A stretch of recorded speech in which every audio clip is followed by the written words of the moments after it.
afternoon, everyone, and welcome to Indie Business Radio for Monday, January 14th, 2008. I'm your host, Donna Maria, and you have arrived at the one place where we empower you to enjoy your life, build your business, and have your way.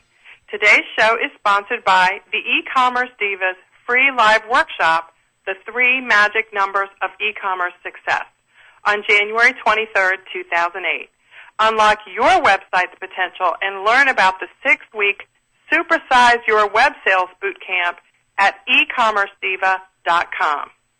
Well, here we are a few weeks into January 2008, and as usual, seizing the moment to focus on new initiatives and opportunities to have more fun and make our businesses more profitable. And speaking of fun, today I'm pleased to announce the start of a new feature here on Indie Business Radio. Beginning today, I will host the show with a guest Indie co-host. Each of my guest co-hosts is a member of the Indie Beauty Network, a trade organization I founded to inspire and encourage people to maximize their potential and success in business.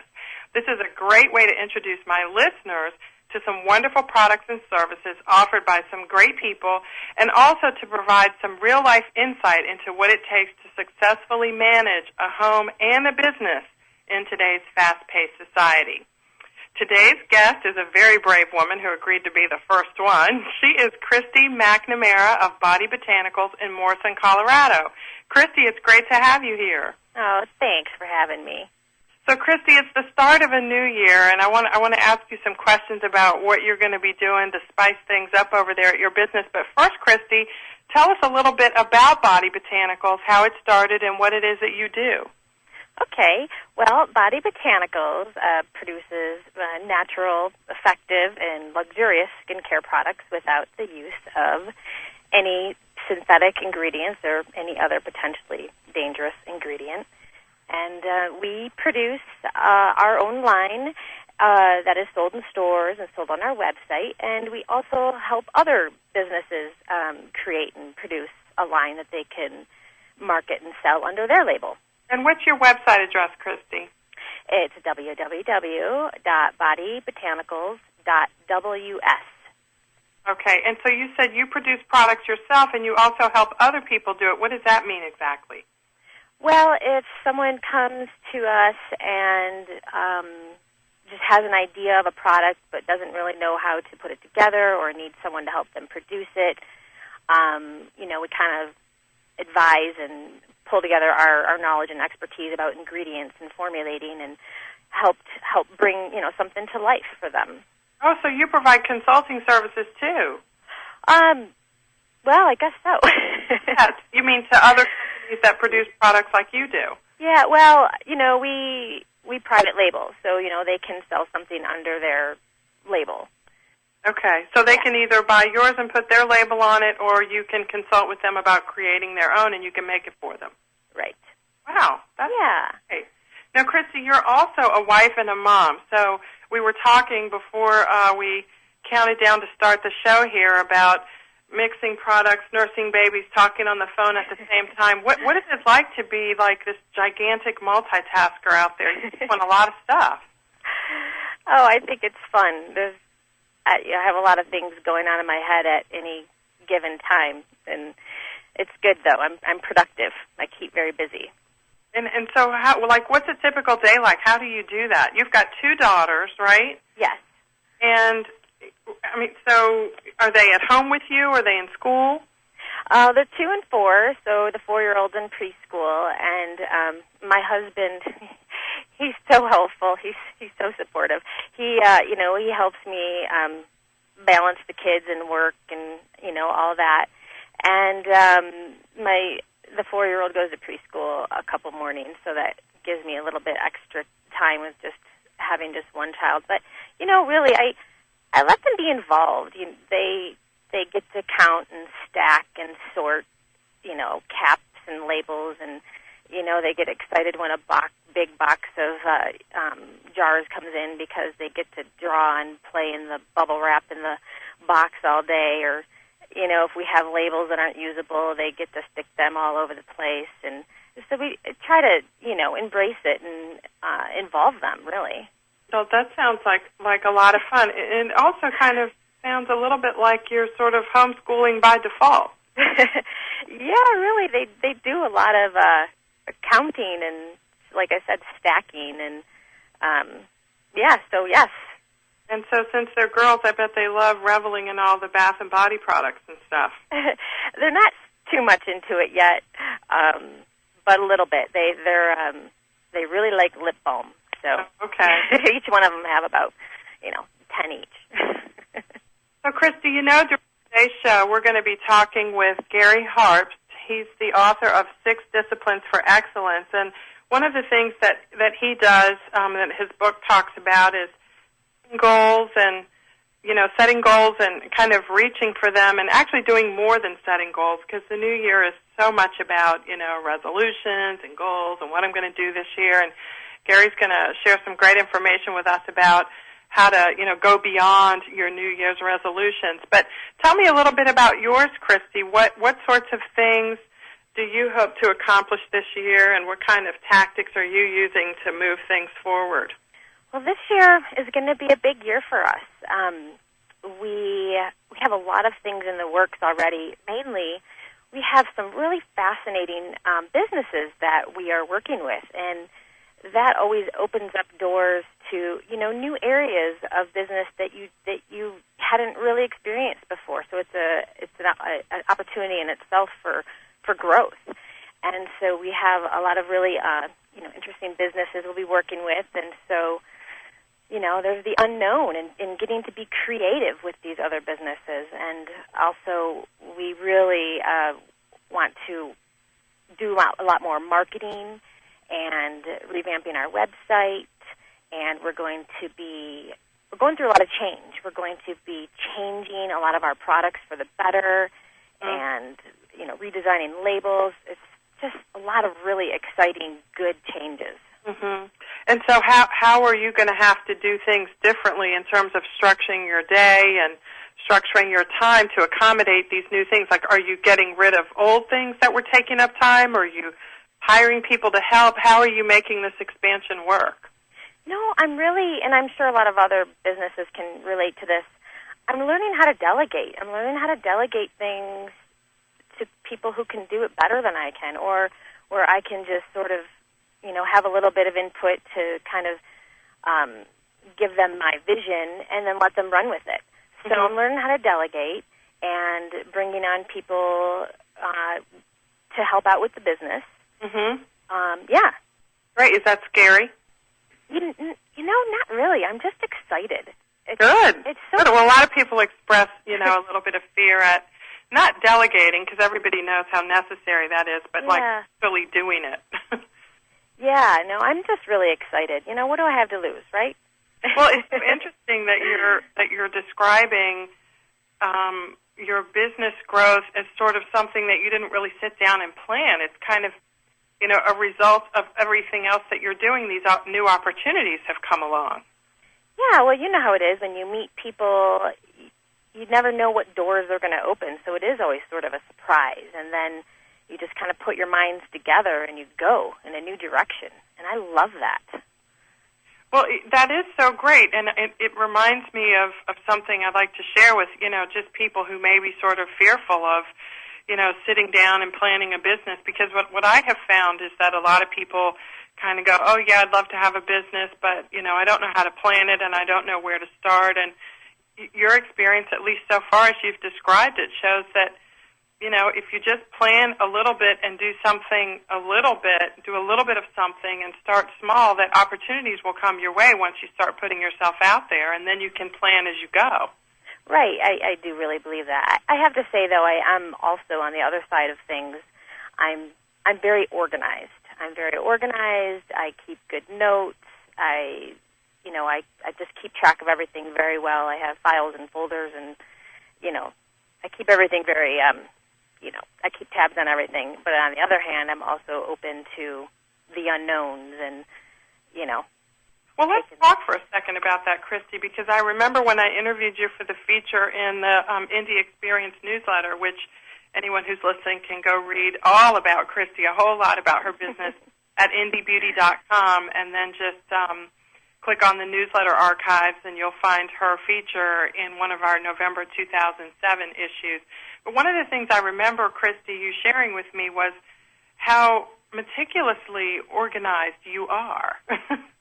And that's a great thing. But how do I find that so many people are really, really organized, and then they get so organized that the creativity is compromised, and on the other hand, so many people are so creative that the organization part is compromised, and you seem to have found a way to do both.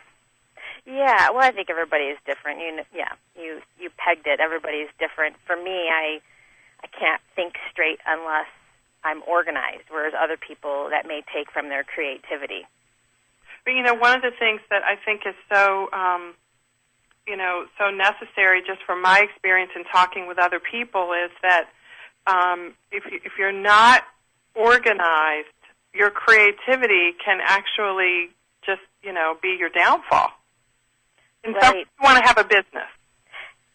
Right. It's like clutter, It's like clutter in your head and, clutter around you. I try not to let things get cluttered. Everything has a place. Everything is labeled.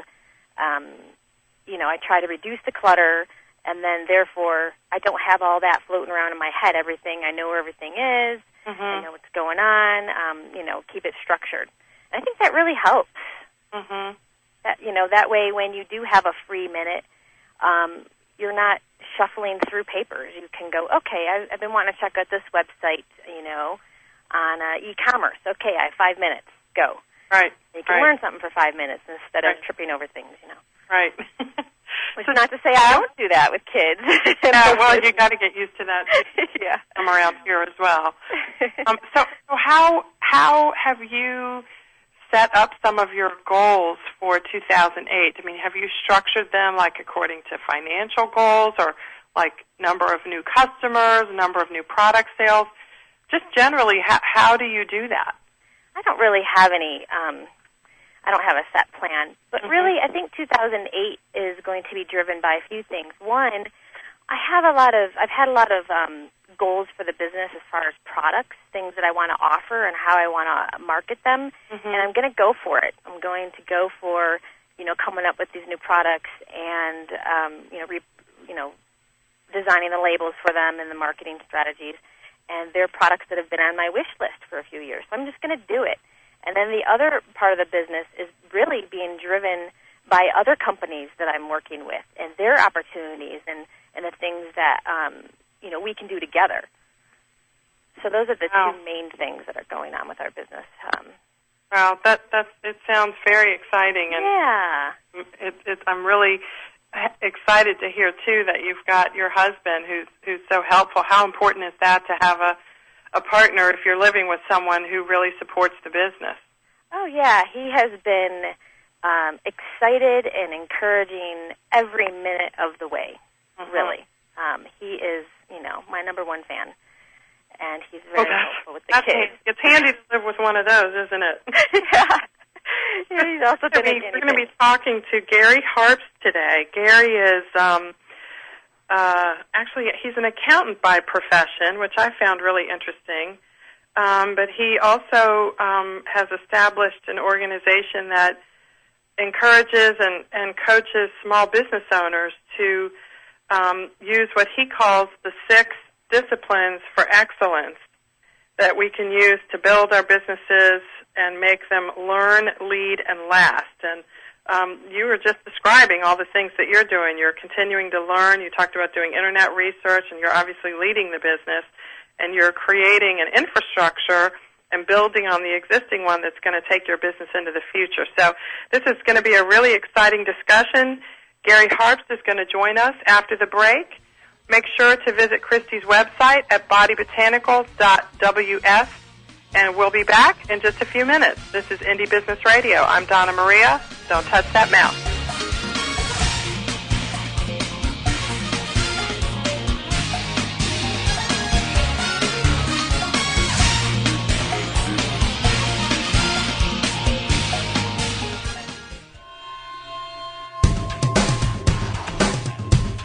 Why is everyone listening to GlobalTalkRadio.com? Because it's the future of talk radio. Every day, more and more people are finding Internet radio as not just an alternative media, but as a replacement to traditional AM and FM broadcast stations. Internet radio offers a wider variety of programs, convenient on-demand listening that meets your schedule, and fewer commercial interruptions. And GlobalTalkRadio.com is already leading the way by matching this content with a highly targeted Internet audience. GlobalTalkRadio.com offers its listeners one of the widest programming varieties on the Internet, from business and finance to self-improvement, paranormal, health, literature, romance, politics, and more. There are also opportunities for prospective hosts who would like to host their own weekly or one-time talk shows. Want to learn more? Check us out at www.globaltalkradio.com and see the future of talk radio today.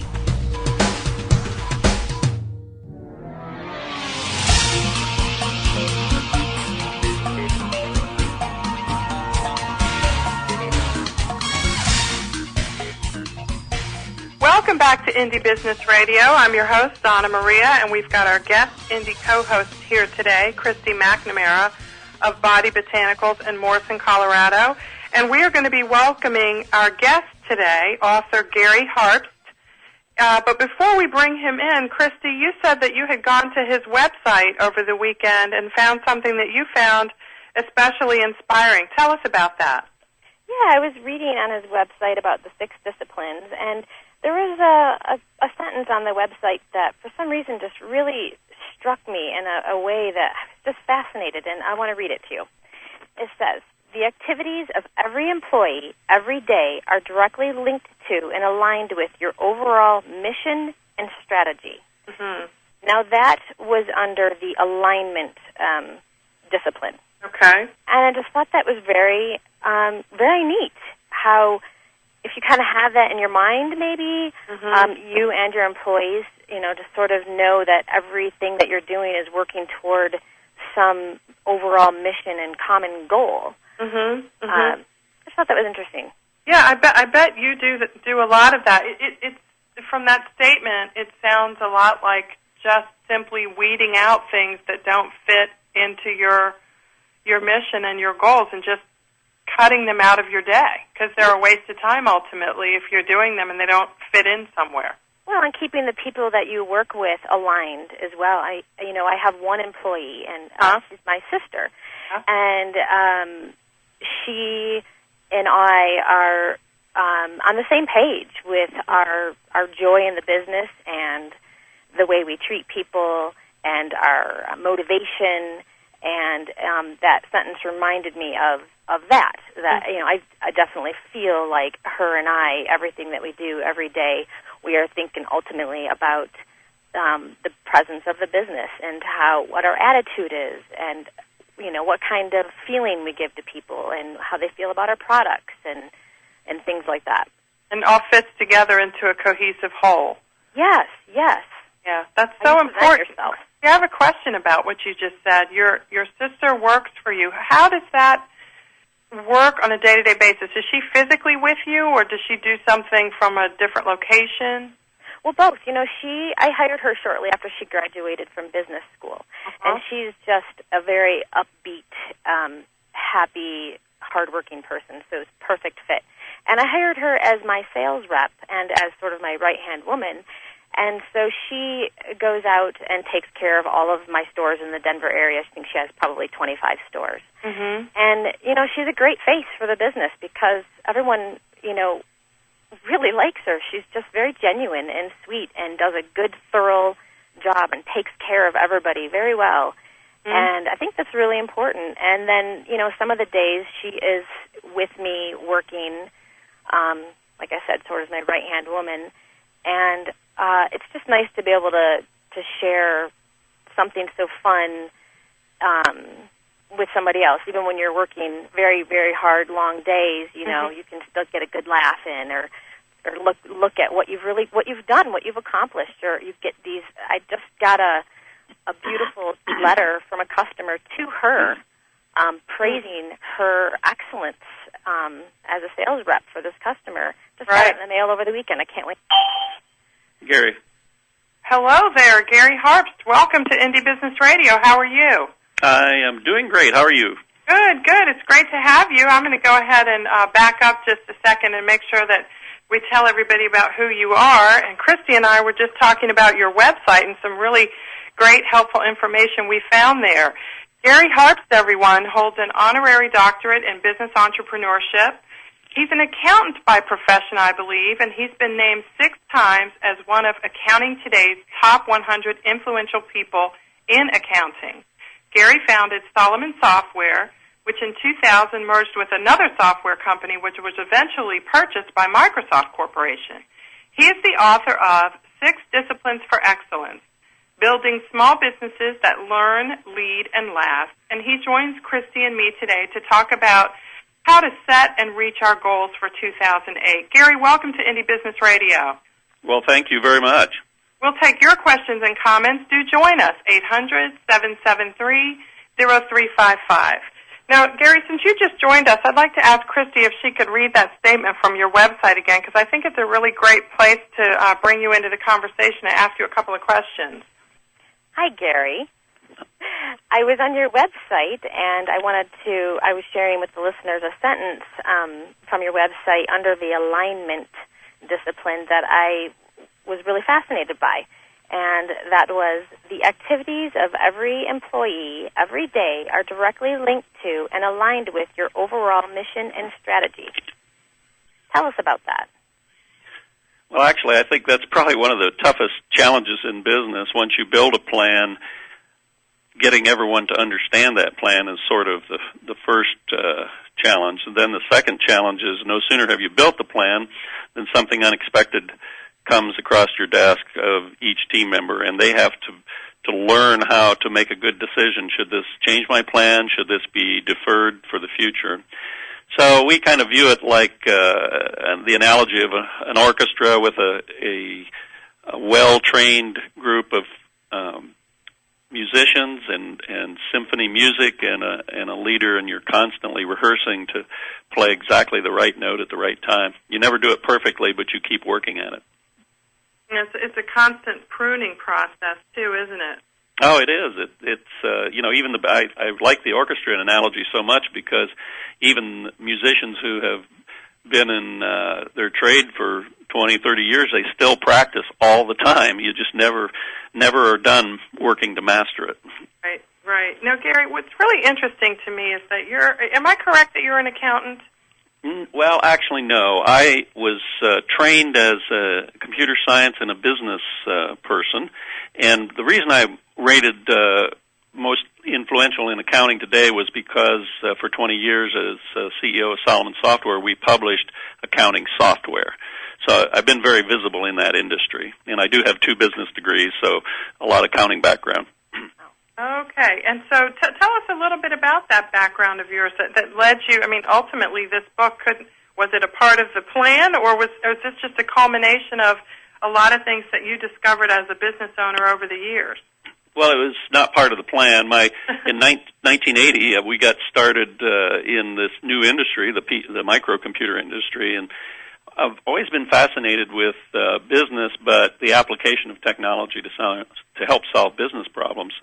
And so we happened to get in right at the time IBM introduced the PC, and so we just saw this whole industry born and explode in our 20-year tenure at Solomon Software. And in that period of time, we worked with about 1,000 small businesses, mid-sized businesses that sold and implemented accounting software, so they were our partners, and we implemented about 60,000 systems around the world. Mm-hmm. And in that 20 years, when we sold the business, one of the things that was really going through my mind was, wow, if I had it to do over, I could have done a lot of things differently and avoided a lot of mistakes. And we saw that same pattern with many of our partners, that they would make the same mistakes over and over. And so 6 Disciplines was started with the idea of how could we assemble the common mistakes that small, mid-sized businesses make and put it into a methodology that would be organized and systematic and really take what now seems like a very random process and turn it into a little more organized process.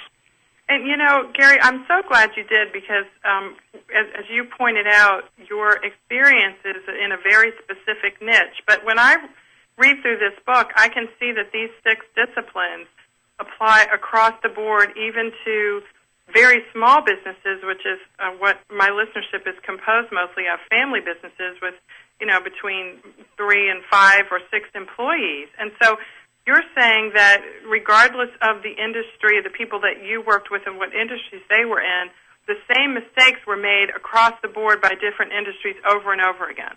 Oh, absolutely. And with 60,000 businesses, we were in literally every kind of industry there was. And, they're just patterns of problems. Problems is not really the right word, but they're patterns of things that businesses run into when they're growing and new that really have nothing to do with the product they're making. They have to do with building an organization that can build a product. And so absolutely applies. We gave a lot of thought in the book to making sure we picked things that were very foundational principles that any organization could learn from. Well, let's talk about the 6 disciplines, Gary, just quickly. And then I, of course, want to encourage everyone to make sure that you get the book. It's about, a couple of pages of setting up what the disciplines are, and then the meat of it is, of course, taking a look at all the things that need to be done to make sure that these disciplines are applied in your business. The first one, Gary, is to decide what's important. And that sounds so easy. Right. Not true, of course. Yeah. Figuring out what we want in life is probably one of the tougher things. When you're in business, too, it's so, you're juggling so many balls in the air. It's like, well, which one isn't important? Absolutely right. And one of the things that we find getting people together in the room, the principals in the business, whether it's 2 people or 5 people, sometimes they've never taken the time to talk about what's really important to them and what they want out of this business. And so the first discipline in the book outlines some exercises that anyone could go through in figuring out what's our mission, what's our values, what's the thing that we want to do that makes us different than any other business. And they're very basic concepts, but a lot of people just skip them. And also you say one of the things to do in this first step is to decide on what to stop doing? Yes, we find that's everybody relates to that. Most of the time in plans like New Year's resolutions, all those kinds of things we all do, we keep adding things that we want to do, but we really forget to give ourselves permission to stop doing some things. And I kind of learned this the hard way, by the way, in my own business. Solomon, in the mid or late 80s and early 90s, we got in a situation where we were forced, because of our financial position and cash, that we had to really cut back. And what we found out was what we cut back turned out to be wasted, because we didn't miss it after we cut it back. And it was such a hard lesson that I've always resolved since then to not be forced to cut back, but to learn to do it as part of our planning process. So, Gary, in that process, did you discover that you could actually put a financial number on the resources that were being poorly utilized? Well, in our case, you're going to find this hard to believe, but it was almost 40%. And I'll tell the story. I don't mind it. It's one of the biggest mistakes I've ever made in my life. But we had a team of, in this case, it was pretty decent-sized business, 170 people, and we had to reduce our headcount in half. These were friends of mine, and it was so hard. And it was either save the company or protect everybody and lose the company, or protect half of them and save it. And we prepared with that kind of cutback. We went through every program we had going on in the company, every department, and said what's essential and what's not. And we thought with that big a cutback that our business would decline perhaps 10, 15%. And we planned all of that. And you know what happened when we made that reduction? We actually grew the next year. And over the next 5 years, our business increased fourfold. So you became more efficient and more cost-effective at the same time. That's it. We just had so many things going on that we thought were important, but they really weren't. And I think the same thing's true for a 3-person organization or a 5, that we tend to fall in love with the things we're doing and think they're so important, and then it's only when they're forced to be pried out of our cold, dead hands do we really accept, I guess that wasn't as important as I thought. It's a good parallel, too, for people that are running businesses as well as managing homes at the same time, because it happens in both. Yeah, it is absolutely right. I'm faced with that all the time. I've got young children, married late in life, and I have to really think hard about the choices I'm making. Yeah. Well, we've got 5 more disciplines to cover, but first, my show engineer is telling me that we have to take a break, so we're going to do that right now. We're going to come back and talk more with Gary Hart about his 6 disciplines for excellence. That's me and my guest Indy co-host, Christy McNamara. This is Donna Maria, Indy Business Radio. We'll be right back.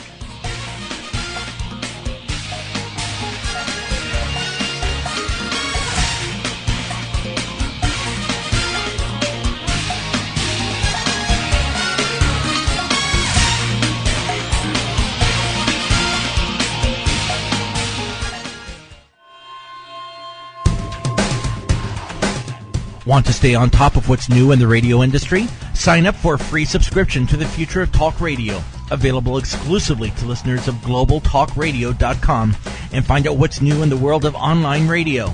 Listeners can find out about new shows and special guests. People with something special to offer can find out how to become a guest and how to prepare for an interview.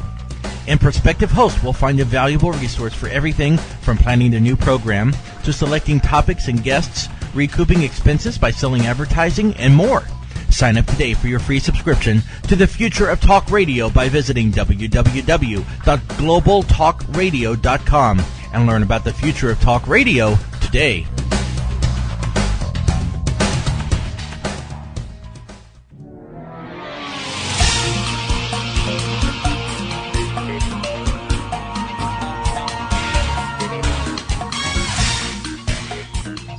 Welcome back to Indie Business Radio. We're here this afternoon with Gary Hart, author of 6 Disciplines for Excellence.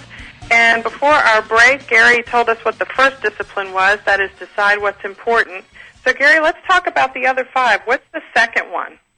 The second one is called Set Goals That Lead. And what we've found is after you set the long-term direction, decide what's important, the next step is to identify measurable goals for, say, the year ahead. And there's a whole process we recommend going through to make sure the goal is clear, it aligns with the strategy, and the person who owns it knows what they're responsible for. It's not as easy as it sounds. Setting good goals is a real challenge. And it fits into actually forcing the company into a leadership position, right? Oh, it absolutely does, and it actually helps grow leaders because the more people understand their responsibility, the better they are at taking it. So we find it builds leaders. And the third discipline is aligning systems. What does that mean exactly? I think Christy mentioned this in one of the quotes from your website. Tell us about that. Yes, when we use the term systems, we mean it very broadly. We don't just mean software, but we mean all the ways that the resources in the company are organized, such as the people themselves, the technologies, any critical business processes like how you generate a lead or how you support a client. And so many times we saw in our Solomon days way back 10 years ago that people were buying technologies, but they weren't really understanding the strategy. So that's why this is listed third. It comes after being clear about direction, discipline 1, and goals, discipline 2. Then you figure out how to organize your resources. And Gary, in today's economy, and particularly in light of the fact that the listeners to this show are mostly very small businesses who are really, really focused on maximizing technology, as helpful as technology can be, you can have so much of it going on that you don't have any continuity, right? And that is absolutely true. We'd see people buying technology and kind of throwing it at the problem, and they're better off spending a little more time thinking about what do we really need this to do and then get the technology. Right. And I'm thinking, too, about, like, websites and social networking sites and blogs and all these other kinds of ways to use technology to market a business, but I've worked with businesses and just seen several businesses out there in the cyberspace that have all these different technological tools activated, but there's no line connecting the dots between them. That's exactly what we mean by aligning systems, and if to the extent you do that and don't have a purpose, you're really wasting resources. Right. It's just throwing it up against the wall and hoping something will stick. Okay, number 4 is the work plan. Tell us about that. Yeah, it's really rephrased work, the plan, and it's kind of where the rubber meets the road. After you've done all this preparatory work about the direction, what's important, and setting some goals and organizing the team, now what happens on a day-to-day basis? I get my clear objectives for this quarter or this week, and I start working on them, and then the phone rings, and then the email happens, and how do I ride the surf here? And that's what Discipline 4 is all about. Riding the surf. That's a really good way to say it, because once you get your sort of platform in place, like you said earlier, things start to sort of fly around, and you have to really be disciplined to cut some stuff out to make sure that you actually work what's important. Yeah, that's right. In fact, we think the biggest challenge in business, to be honest with you, is building a plan and learning how to execute it, and at the same time juggle whatever new just came in the door that wasn't in the plan in the first place. Yeah, that's sort of the ultimate core competence. If you can build an organization that knows how to do that, then basically you can take on the world. Right, and with technology, there's always something new, particularly email, just knocking on your door. No, isn't that the truth every moment? Okay, let's look at discipline number 5. Innovate purposefully. Yes, innovate purposefully. This was placed right where we did in Discipline 5 for a reason. We have noticed in our working with companies that people are creative naturally. Most people are, or many people are. But if creativity isn't harnessed or aimed at the purposes of the business, it actually can be disruptive. And so we try to create a culture where Discipline 1 sets the long-term direction, Discipline 2 sets the short-term goals, Discipline 3 organizes things, Discipline 4 gets it down to the individual, has an individual plan of their own that ties into the company's goals, and then innovation kicks in because once every person knows their priorities and their goals, and they run into barriers to meeting them, that's where creativity really makes sense. Help me solve this problem because this problem connects to making the company move forward. So it's all about, to really innovate purposefully, you have to have team members who really can connect what they're doing with the long-term goals of the company. And so you got to get them to buy into that. Absolutely do, and that's part of what we call engaging the team. You want their hearts and minds, and that takes a lot of careful communication.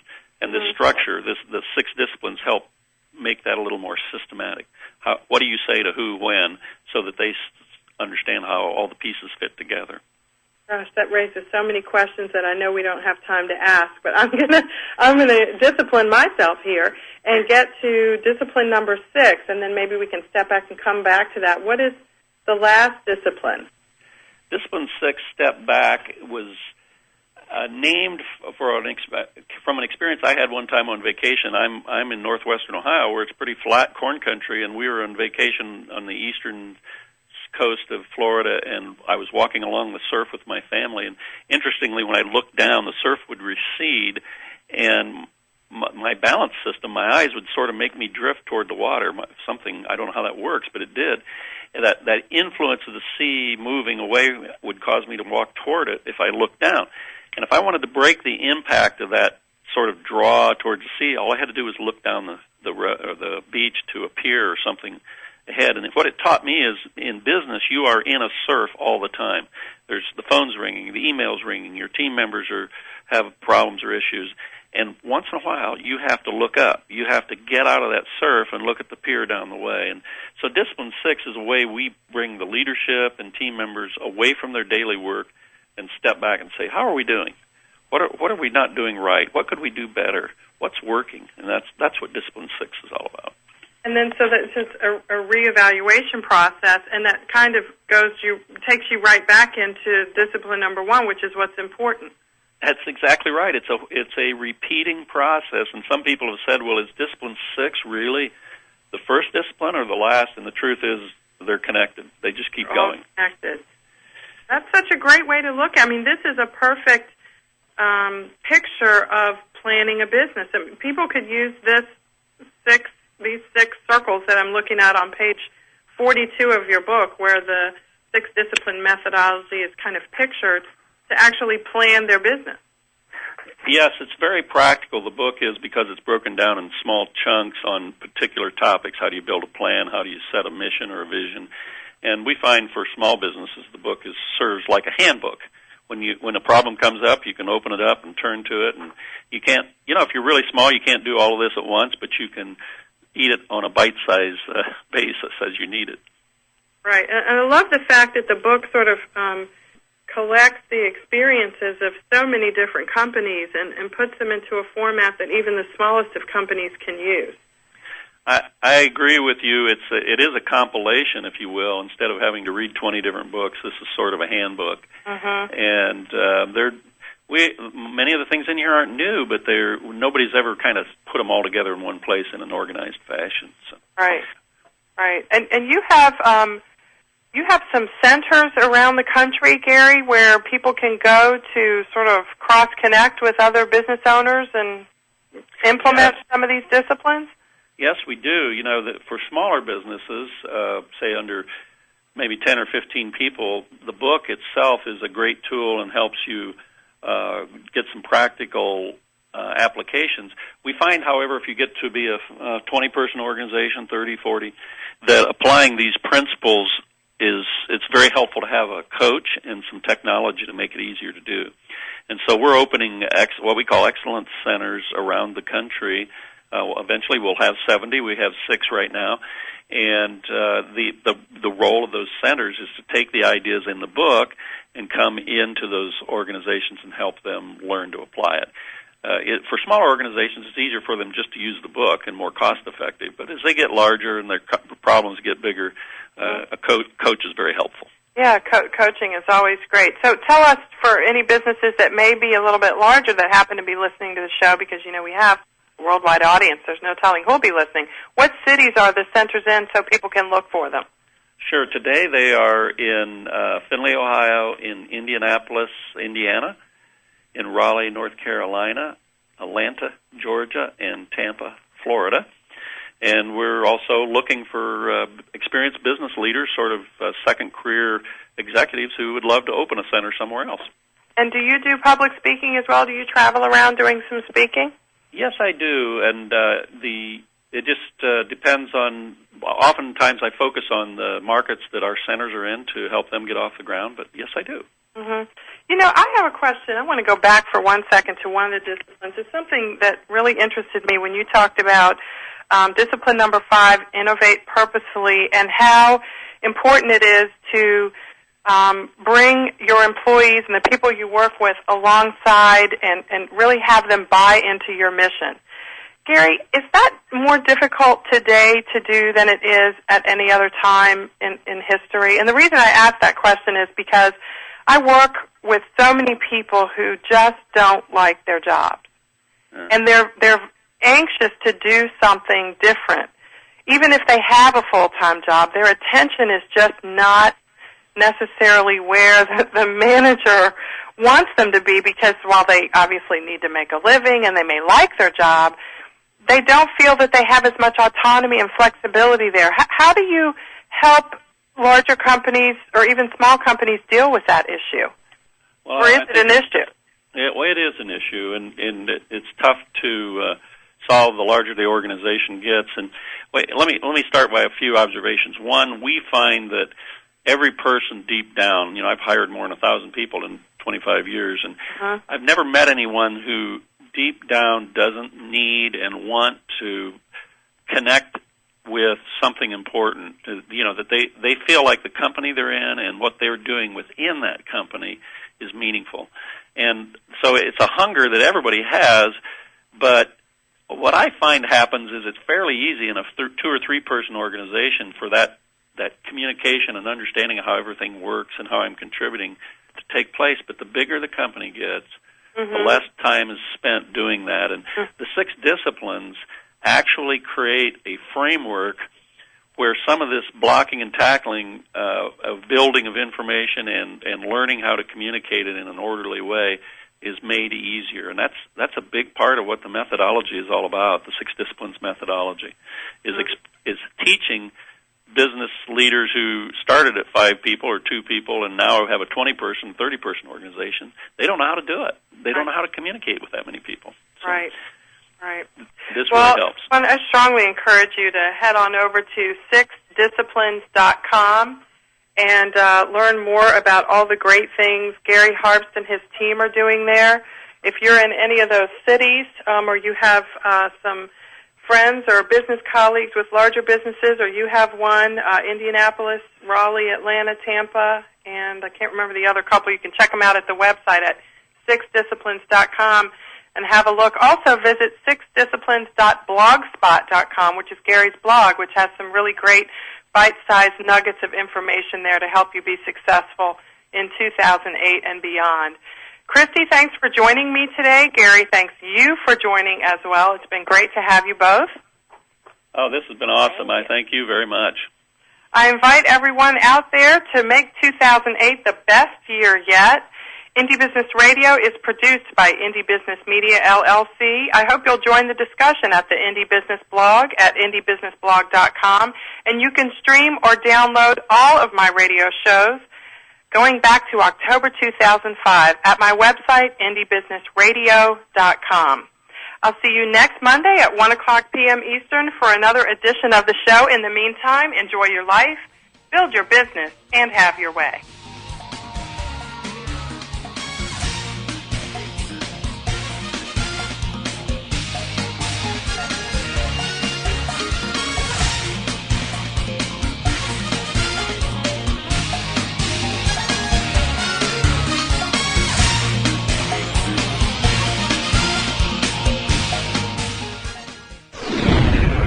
You're listening to GlobalTalkRadio.com.